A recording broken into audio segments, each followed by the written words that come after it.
There's a fascinating thing that happens to, I think, most people, at least 51+%. Obviously, that's most. So the majority of people that climb the ladder of success, something interesting happens. On the lower rungs, we're driven by fear. Fear of not having success, fear of not having enough, fear of how we might look in the world view because of the perceptions that most of us grow up with around success. And then we make it maybe up a few rungs, maybe to that middle row of success. And then the fear that pops up is the fear of losing it in many respects, is a popular one. And then what I'm noticing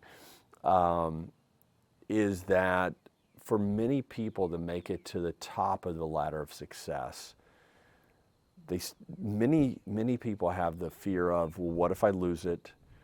But another one that pops up, and this is a popular one, and the one I want to kind of address a little bit today, not kind of, I will address it today, is the fear of, am I good enough? The fear of, did I earn it? The fear of, can I maintain it? And all of that revolves around what they call imposter syndrome. And so many wildly successful people, and so many just successful people have this imposter syndrome. And all it is it's misplaced fear. And so we've had fear our entire lives, or at least, the majority of our lives.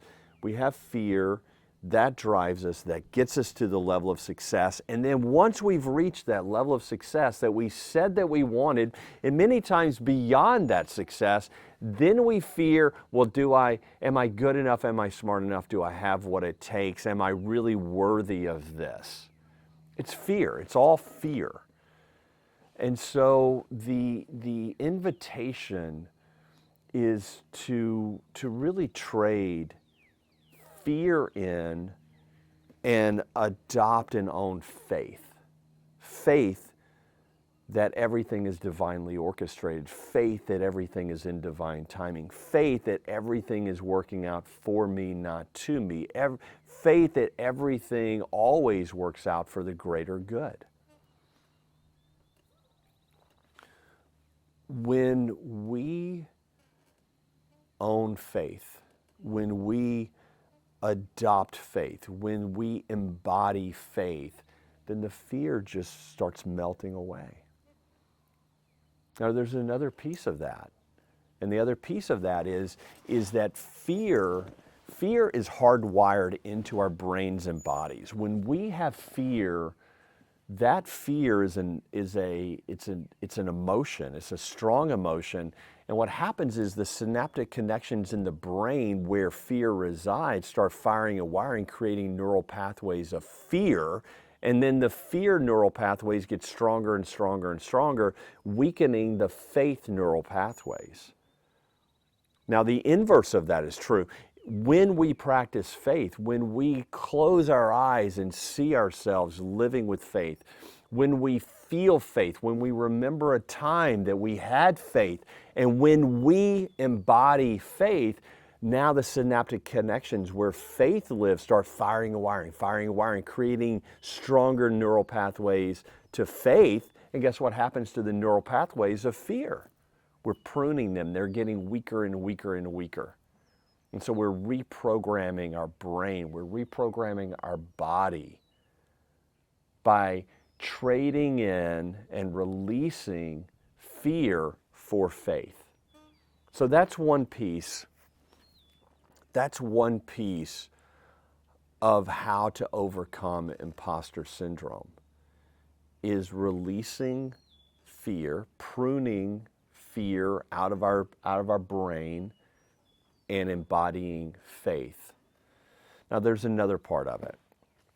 And the other part of it that I see a lot of people with is what drives successful people is a drive and a need and a desire to improve, to get better. And evolution is a wonderful thing. And so what what is happening there is we've got to get better, especially people. Women do this too, but definitely men do it. Men that are running organizations, men that are running businesses, and I think men in general, but women are much smarter than men. We all know that on so many different levels. But this desire to, I got to get better, better, better, better, and improve. Yes, I agree. Now, what got us to this point, or what got you to this point of constantly improving, needing to get better and better and better, lifting everyone around you, making people better, helping people get better, making the organization better, that drive, if it's accompanied by worrying about the competition, or it's accompanied by the fear and the worry about, well, what happens if we don't? Look, that has served you up to now, but this is an invitation to release that fear, release that worry, and just embody it from a standpoint of now it's time to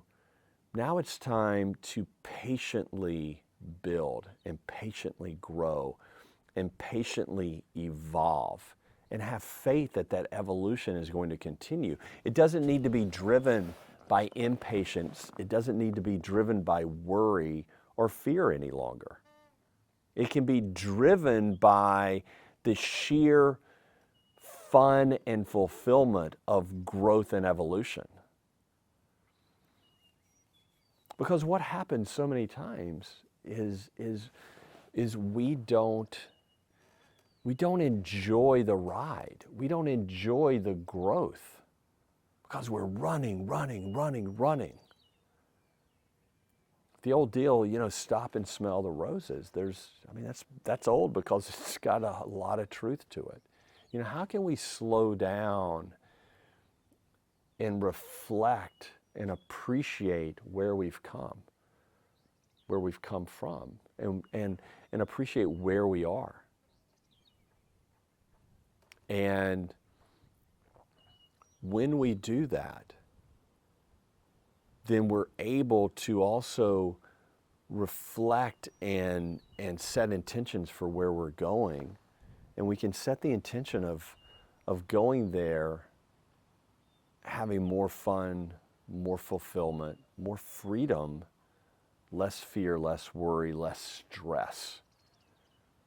It really what it is, it's force versus flow. It's force versus flow. And our tendency is to look backwards and say, well, I could have done this differently. Don't do that. Don't do that. Look back and say, thank God. Thank God for what I did. It was the right time for the way I did it. Now I'm here. Now it's time to do it differently. And doing it differently is letting it flow more.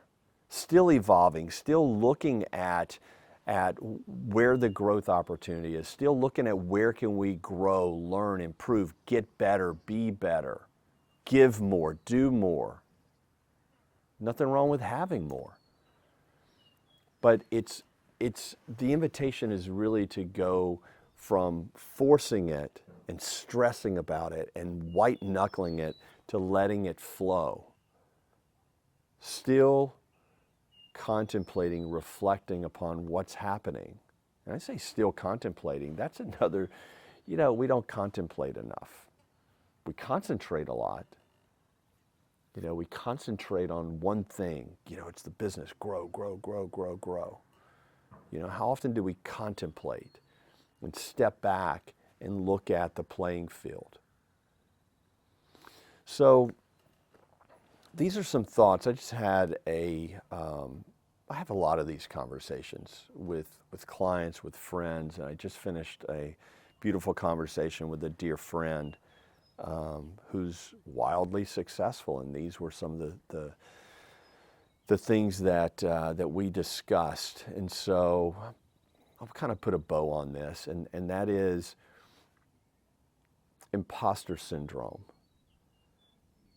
is driven and fed by fear, by worry, by not seeing the full playing field. And so the invitation would be to step back, embody and strengthen your faith, embody and strengthen patience and acceptance, recognizing, and maybe recognizing for one of the first times that everything is divinely orchestrated. You might say, well, what the hell is that? Well, that's the awareness that everything here is structured in such a way that it's orchestrated for our greater good. Topic for another day, but I'll plant that seed of divine orchestration. So, faith, releasing stress, stepping into the flow, and knowing that you're good enough, you're smart enough, and doggone it, people like you. Hey, I hope this was beneficial.